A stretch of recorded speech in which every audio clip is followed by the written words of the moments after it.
Welcome to Saulcast, where we're discussing Season 4, Episode 7 of Better Call Saul, titled Something Stupid?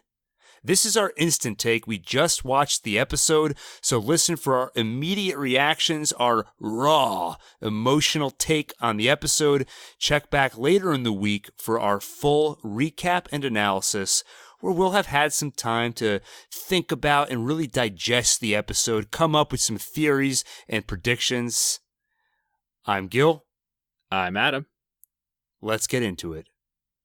That was one of the best opening montages, best use of split screen I've ever seen. This show has so many montages, and Breaking Bad had so many montages, but they still find a way to make every single one creative, and each one has its own twist. The split screen was so awesome in that scene. Yeah, and it was interesting because sometimes the way the split screen was being done, it was two things happening simultaneously, and other times it was like you could tell they're wearing different clothes when they're brushing their teeth, so it's like actually two separate times. And then they do the split screen where they're in the same room together, so the split screen goes from just being a functional thing to a metaphor. Right, it's literally just a black line in between them. And then the Kim split screen disappears, and then it's just Jimmy alone in a box. Yeah, that was pretty dark. Yeah, it was like heart-wrenching. That did not make me feel good. But, as we suspected, inevitable. Well, it's shocking that the relationship has... Well, before I say that, it was crazy how much time passed in this montage. I remember seeing the date June 2003 and January 2004, so it's been at least 6 months. So it was shocking to me that Kim and Jimmy maintained their relationship even that long. Yeah, and it shows that they're each in their own world now, doing their own thing, and unless anyone actively makes a move to end it, they're basically just living in the same place but having totally separate lives. They've been comfortable, status quo mode for a while. And I think that this episode, we did start to see push come to shove, which we'll talk about later with Jimmy coming to Kim for the favor with Huel. Totally. Other stuff in this montage. Need to call? Buy from Saul. Right. They just whipped out Saul just like that. Well, we've seen Saul before, but this is the first thing we've seen towards Better Call Saul. Well, what I'm saying is he has not ever called himself Saul. No, that's not true. That's not true. When he had the video business, when he was trying to sell commercial time, he went by Saul. Was he Saul Goodman? I think he was Saul Goodman, actually. There was a flashback to years earlier where him and Marco were talking, and I forget the exact context. We can go back and look it up for the full take, but Jimmy says, Saul Goodman. He's like, Saul Good, man. He explains the reference, basically. Oh, okay. So he's definitely used Saul Goodman before, but this is sort of the first version. This is the first rough draft of what he's eventually going to use as his tagline. Right. He's honing in on it. Yeah, that was cool to see those business cards. It felt like we're really getting close to this transformation that we've all been waiting for. Even though really the transformation's been happening in slow motion this whole series. And it's interesting because one thing people say about this show, especially in comparison to Breaking Bad, is how slow paced it is. And yet now we have this montage that basically skips ahead 6 months, and it was perfectly timed because the episodes all leading up to this kind of felt like the chessboard being set up. And we're reaching a point where it's like, well, we're kind of just waiting. Like, Nacho is wounded and can't really do much. The Super Lab's under construction. Jimmy's waiting for his legal license. So there's really not much going on. And so it was a perfect time to just skip ahead. And it was done really effectively.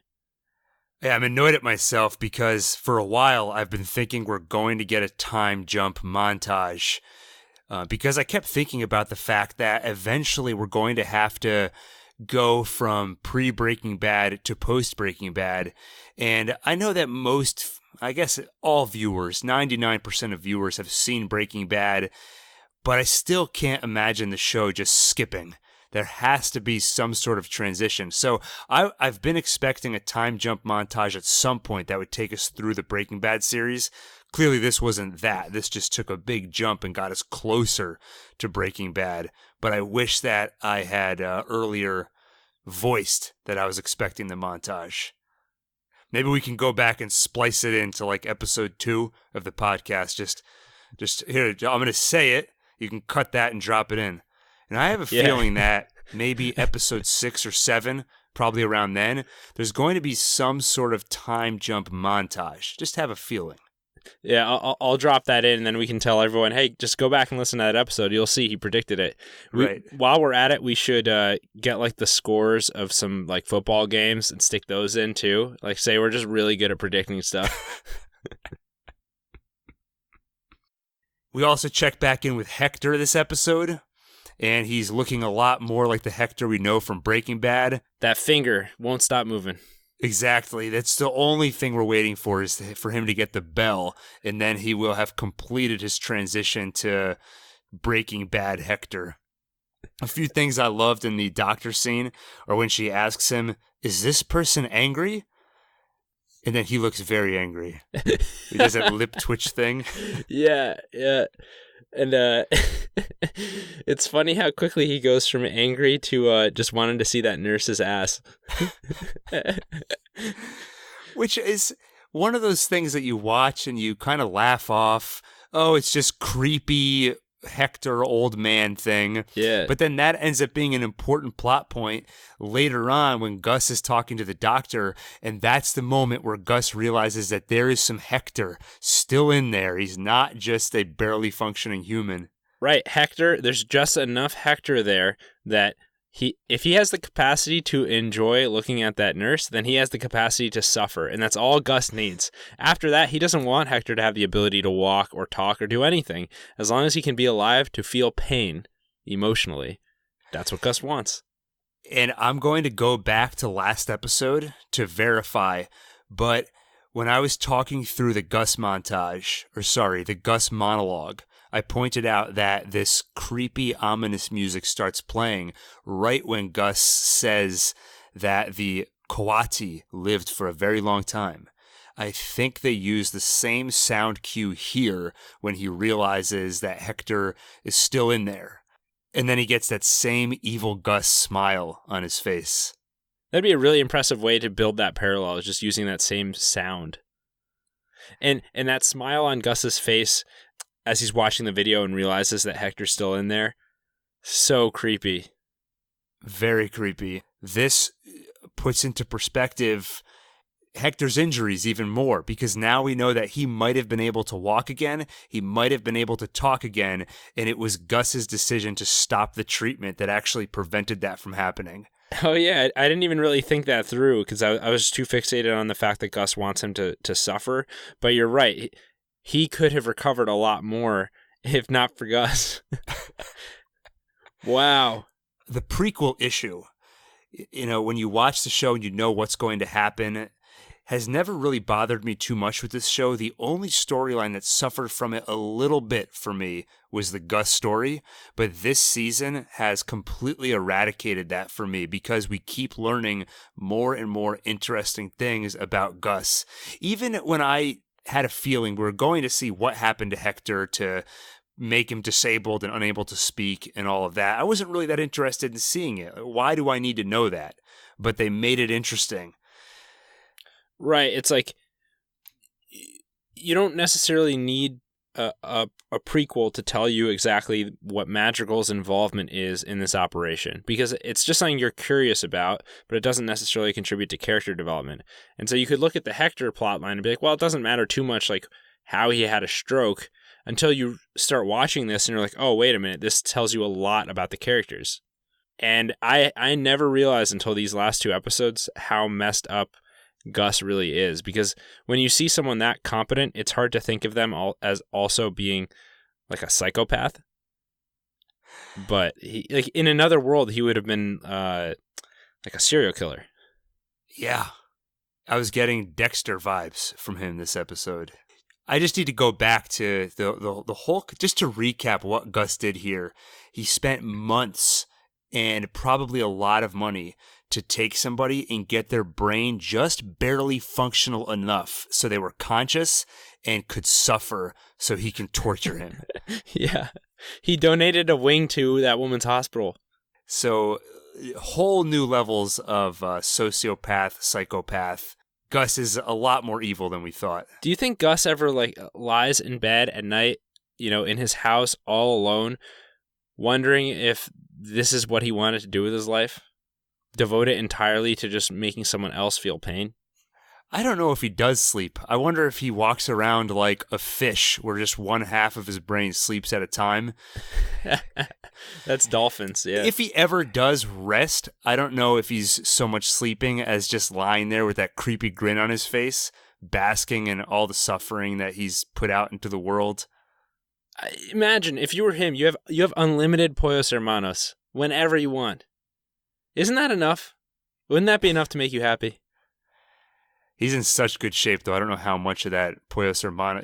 And you never try from your own supply. No, don't get high off the supply. Right. He doesn't eat the chicken, and he doesn't smoke the meth. We check back in with the Germans this week. Yeah, Mike's been studying. He's been studying German. Yeah, that was great. As if he wasn't an expert in enough things, so now he's got to add German into the mix. Yeah, although, who was it? One of the Germans said that, I think it was Kai, said that Mike's German sucked. But I don't know if this is reaching, but the title of this episode, Something Stupid, obviously it's a reference to the Frank Sinatra song that played over the opening montage, but I did notice that after Jimmy and Kim left the party where Jim made a scene, they're in the car and Kim said, well, that was something. And I thought, something stupid? But all she said was something. And that was the end of the sentence. And then in the scene where Mike is speaking German and Kai says, your German sounds stupid. Yeah, I mean, who would call it? That's not a normal adjective to use there. Yeah, I did take notice of it. I thought, yeah. I feel like they don't say the word stupid a lot on this show. And it was the last word in the sentence. So if you take both of them, something stupid. I'll go on record and say that is not a coincidence. And that is an excellent pickup right there. Thank you. I've been waiting to pick up one of these wordplay things that they do in this show. Like in Breaking Bad, season 2, I think, if you took the first word of every episode title that featured the flash forwards to the black and white. 747 down over ABQ. Exactly. So they do stuff like that with words. I don't think either of us saw this coming with the Germans. We both thought something bad was going to happen, and neither of us predicted the most obvious outcome, which they laid out for us. All of last episode was Mike and Gus making sure that they weren't going to go stir crazy. And that's exactly what we see happen here. They want to go home. They're sick and tired of the place. And that has led to some actual consequences. They knock down that pillar, and that's going to make the whole thing take longer. I think the guy who did that was drunk. Oh, that didn't even occur to me. Because they show him in a scene shortly thereafter, basically sleeping in his lazy boy, with some crushed beer cans next to him. I don't know if I don't think he's passed out necessarily, but it would explain the accident. Maybe if he was drunk, then I have to assume that's going to be discussed at some point because Mike asks Werner about sending Kai home. And if Mike believed that Kai was drunk on the job, I think he would have specifically called that out. Was it? But I don't think it was Kai who crashed it, right? It might not have been. It might not have been. I think it was a guy with a beard. I think Kai was getting into a fight with the guy who crashed, and then that's when Mike breaks out the German and makes him stop. The main thing communicated in that scene is that they've been at this for way too long. Either they were just so overly exhausted, somebody made a stupid mistake, or they were so stressed out and sick of the place that he got drunk and made a stupid mistake. They're getting angry at each other. Bottom line is the same either way. They've been out there for way too long.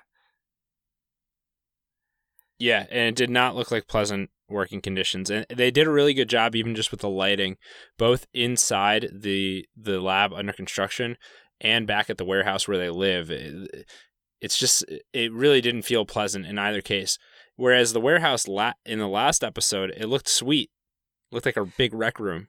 Yeah, last episode, you and I were talking about how great that would be. This is sweet. We can go back home. There's a bar and a pinball machine. Yeah. But now it's totally opposite. They made it look horrendous. Yeah. I think they need to, it's not just R&R like Mike says. I think they need a little vacation. Like he should send them on a cruise or something like that, where he should send them on a cruise that makes no stops at any islands, because then they're not going to jump off the boat or anything. So take them out of this confined space and put them in another confined space. But there's water. At least there's water. Yeah, and sunlight. When Werner was talking to Mike about all this, and Mike, they both started talking and were saying, the boys need some... I assumed they were talking about women again. Exactly. But it was weird because they weren't nearly as explicit about it this time. So maybe they weren't talking about women. Once he said R&R, I thought, oh, okay, that makes sense. But the way they were both hesitant to say it, I for sure thought it was going to be a helicopter flies in with a bunch of women running out type of situation. Mike knows a guy. And then we go back to Jim and Kim, and an unlikely person to throw into the mix there, Huel. Did you ever think Kim and Huel would interact? No, I didn't. And we still haven't seen them interact face to face, right? We've only seen her talk to him over the phone. Mr. Babino. And it was one-sided, but even that was great, where she says, Mr. Babineau? Okay, yeah. Huel. And like right before she hangs up, so you know that he corrected her. Huel, I like Huel. I think he's pretty smart, but he doesn't seem that smart in this episode. I don't know what evidence you have that he's pretty smart. He's really good at putting things in and taking things out of people's pockets. He's skilled, for sure. I have a problem, I think, where I assume that if someone's competent on this show, that they're also intelligent, which is not always right. Like, everyone's intelligent in their own way. Jimmy is smart, but he also makes really bad decisions. Huel is really good at pickpocketing and probably knows a lot about crime. Not very good about deciding how to escape the law. He's really good at pickpocketing and pocket picking, which is the opposite. That's where you put stuff in people's pockets. Yeah. Yeah, when he smacked that cop with a bag of sandwiches. That was so hilarious. It's a bag of sandwiches. And I love how calm Jimmy was afterwards. That's a cop. He didn't panic, nothing. Just like, what was Huel listening to on those headphones? That's some weird music. Oh, we have to go back and check what he was listening to. That could be our first window into Huel as a character. We don't know anything about him in his personal life, nothing. Yeah. I love it when he's trying to explain his plan to flee from the law, and Jimmy says, they'll catch up with you, and he's just like, they didn't catch DB Cooper. Yeah. Which, for anyone listening who's not aware, that's pretty much all they know about someone who, at one point, I think they suspect he had a bunch of money and was on a flight, right, and jumped out of a commercial flight in midair with a parachute and was never seen again. Something like that. And his name was DB Cooper, and that's all anyone knows about him. So Huel thinks, if it worked for him. The problem with Huel is that he's a very unique-looking person, so it'd be hard for him to go undercover. Yeah. Even I couldn't stop noticing the shade. And this is no disrespect to the actor. I said unique. It's not a bad look, but I've never seen a head shaped like that before. It's like Patrick Starr. Although I have to say, he does look Sorry, once you said that, I started imagining the parallels, and I thought that Jimmy's kind of like SpongeBob, just how crazy he is, and then Mike is like Squidward, and Gus is what's the name of the little guy? Plankton. Yeah, you're right. If I had more time on my hands, I'd make a Breaking Bad, Better Call Saul, SpongeBob mashup parody video. That'd be amazing. Well, you know what? Feel free to steal that idea. So it did seem to me that everything was aligning in such a way that Jimmy would have to go to Kim to help with this case. And that it turns out that's exactly what he does. This is the first time that Kim finds out what Jimmy's been doing in his, when he's supposed to be at work, is that he's dealing these phones to criminals. And it's funny, but overall, the Jimmy and Kim thing, pretty sad. It shows more of Jimmy being totally oblivious. He doesn't realize how big a deal it is that he's been lying to her for 6 or 7 months about what he's doing. He even says something like, can we just move past that? Or can we focus on, helping out Huel? It seems almost like I feel like they both have a sense that this is kind of the last thing that they'll be interacting with each other over. That was the feeling I had, is that Kim is going to do this favor. She's going to help him. But after that, that's it. They're just too far apart at this point. They're on totally different wavelengths. If there was any doubt, the writers cleared that up because they gave us the classic person looking sad and then a door shutting in their face. Yeah, and he's like, thanks, Kim, I appreciate it. And she, okay. Oh, that okay. Yeah, and then he tries again, as if that wasn't a sign enough, and he says, tell me if there's anything I can do. Yep.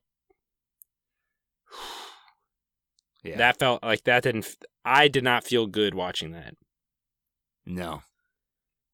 That's why I was glad they put in it was a Huel heavy episode, and it had to be. I'll say this, he trimmed down since Breaking Bad a lot. Yeah, I wasn't saying that he's heavy. I was saying it was a Huel heavy episode. I can imagine in the writer's room, they were saying this is kind of a downer of an episode, and then Vince Gilligan was like, can't you put Huel in it or something? Add some comic relief. Hey, exactly. It works, because normally Jimmy and or Saul Goodman are the comic relief, and without that, you need something. Which is what I love about the fact that Better Call Saul and Breaking Bad they cast a lot of comedians in serious roles, and it works great. Yeah, Bob Odenkirk, who of course plays Saul, he himself has a lot of comedy in his background, and the actor who plays Huel, Lavelle Crawford, I know he's a comedian. I think he's actually more known for being a comedian than an actor. His fellow henchman in Breaking Bad was Bill Burr, also a famous comedian. So this show has done a great job of, they hit us with the darkness, but they always make sure to give us a little bit of humor along with it. Last week, and they always make up for it so last week was the Germans, the merry band of Germans. You had Werner, great.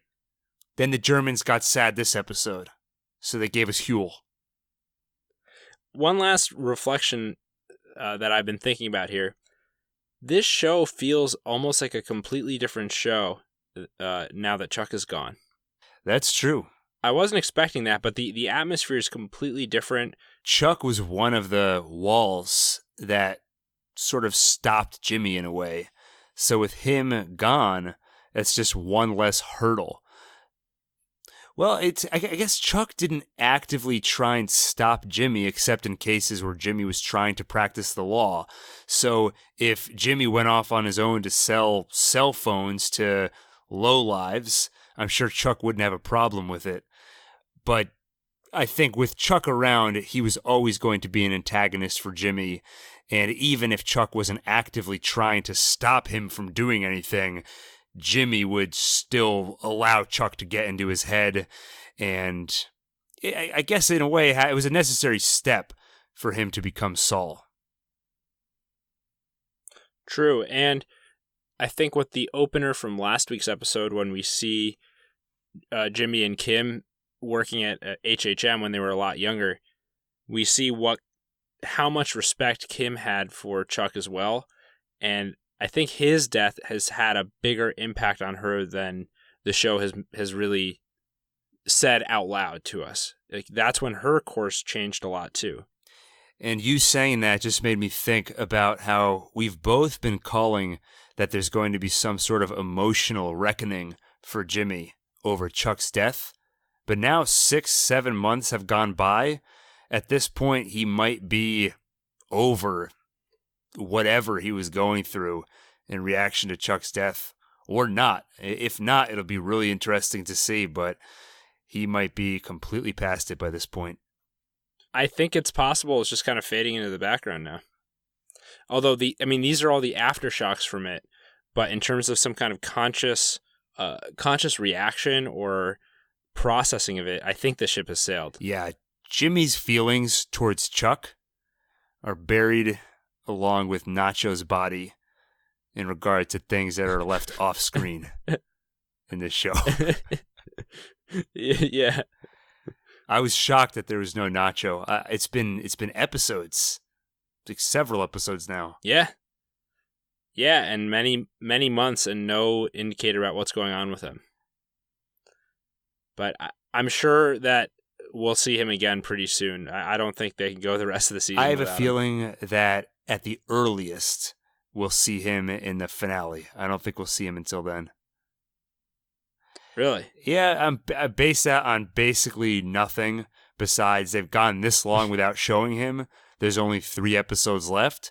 So I imagine that where we find him next will be shocking, surprising, or very interesting in some way. And maybe they'd want to save that for the finale. So I'll call that now. We'll see. Maybe. For all I know, he was in the Next Time On preview, and everybody listening already knows I'm wrong. But I always avoid watching that because I don't want any spoilers at all. Yeah, I typically avoid watching those too. I'll say I gave into temptation and watched it this time, but I won't react to what you said. Okay. You have a big smile on your face, but we'll see. We'll see. I have a couple things for you. First, you know how it seems like my life has just started to reshape itself to become a parallel with this show. Yesterday, I was at this woman's house for a small gathering, like a little party, and it was a beautiful house. Clearly, somebody put a lot of work into designing this house to make it just right. And she was telling us about the house, and I was listening, but my ears perked up when she said, "Oh, it was designed by a crazy German guy." And I thought, Werner. And then she said, yeah, there's a lot of good boys that come here and build. No, I'm just kidding. She didn't say that part.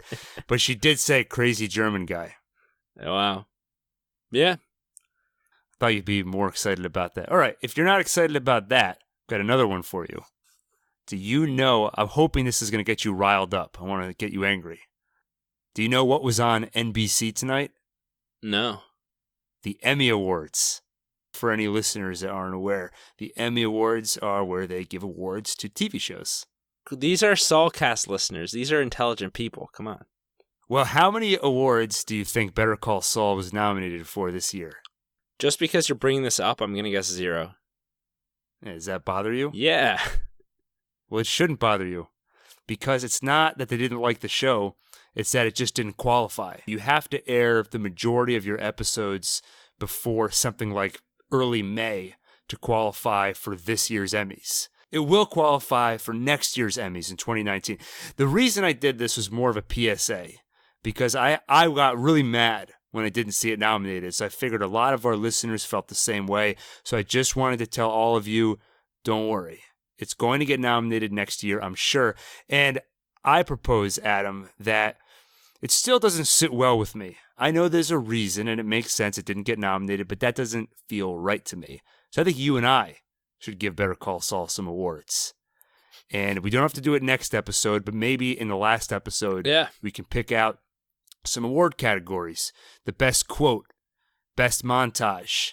We'll come up with some categories. If you have any suggestions, you can write in with them. Yeah, we strongly encourage any listeners, if you have any ideas for categories for the Better Call Saul Awards, send them in to us. Send them right into us at saulcastbros@gmail.com. That's saulcastbros@gmail.com. Or tweet them to us at saulcastpod on Twitter. Your wildest cat. What about best fish? You know, there's a few fish in Jimmy's aquarium at home. There's the fish in the aquarium at the nail salon. Who knows who will win? The best scene involving Gene. And if you're wondering why our email is saulcastbros, it's because we're brothers. I'm Gil. I'm Adam. And this is Saulcast. Instant Take. We've gotten a bunch of ratings and reviews in Apple's podcast app. That really helps us in getting more listeners, and it makes us feel good. I went for a run earlier today, and my pace was at least 35 seconds faster than normal just because of how happy I was to see those reviews. So if you can find the time to leave a rating on Apple's podcast app, and if you really have some time, if you could leave a review, it would be awesome. And we love you. We love all our listeners, but we love you 10% more. You could leave a review. We're the only podcast that comes with a guarantee we will never hit you in the head with a bag of sandwiches. Not even once. I feel like now that you said that, like every week something in my life happens that reminds me of this show. In the next week, someone's hitting me in the head with a sandwich.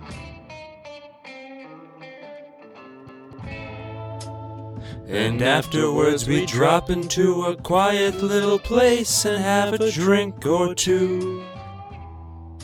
And then I go and spoil it all by saying something stupid like I love you. Mr. What is it? Bavito? Babino. Babino? Yeah. Babino. Mr. Babino? What? I think they pronounce it Babino. Okay.